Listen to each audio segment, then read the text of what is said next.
Hi guys, నేనే మీ భావన. ఈ ఎపిసోడ్ లో మిమ్మల్ని కలవాలని వచ్చాను. మీ కిచెన్ లో వాడే మామూలు వస్తువులతో మీ హెయిర్, బాడీ, స్కిన్ ఈ మూడిటిని ఎలా రక్షించుకోవాలో నేను మీకు ఇప్పుడు నేర్పిస్తాను. అందరికీ అందంగా అనిపించేది ఖచ్చితంగా మీ నవ్వు మాత్రమే. నేచురల్ గా మీ పళ్ళని ఎలా తెల్లగా మార్చాలో ఇప్పుడు నేను మీకు నేర్పిస్తాను. ముందు ఒక కాటన్ తీసుకొని మీ పళ్ళల్లో ఉండే సలైవాని చక్కగా క్లీన్ చేయండి. మురికున్నా కూడా పోతుంది. ముందు లెమన్ తీసుకోండి. దాన్ని బేకింగ్ సోడాలో పిండుకోండి. ఇప్పుడు బాగా మిక్స్ చేయండి. కాటన్ తీసుకొని బాగా మిక్స్ చేయండి. దాంట్లో బబుల్స్ వచ్చే వరకు బాగా మిక్స్ చేయండి. ఈ బేకింగ్ సోడా మీ పళ్ళకి చాలా మంచిది.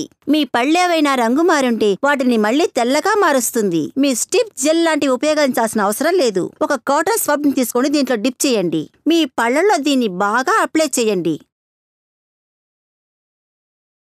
మొత్తం అన్ని పళ్ళకి అప్లై చేయండి. 1 నిమిషం అలాగే ఉంచండి. 1 నిమిషం కంటే ఎక్కువగా ఉంచకండి. ఎందుకంటే లెమన్, బేకింగ్ సోడా మిక్స్ చేయడం వలన మీ పళ్ళు కూసే అవకాశాలు కూడా ఎక్కువగానే ఉన్నాయి. తర్వాత మీ పళ్ళని బాగా వాష్ చేసి ఎప్పటిలాగే నేచురల్ పేస్ట్ ని ఉపయోగించి మీ పళ్ళని బ్రష్ చేసుకోండి. ప్రతిసారి భోంచేసిన తర్వాత మీ పళ్ళని బేకింగ్ సోడాతో క్లీన్ చేసుకోండి.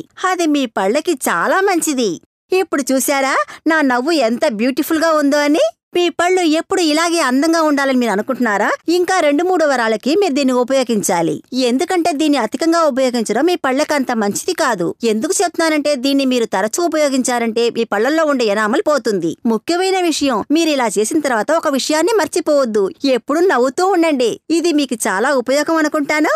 నేను మిమ్మల్ని మరొక అద్భుతమైన ఎపిసోడ్ లో కలుస్తాను.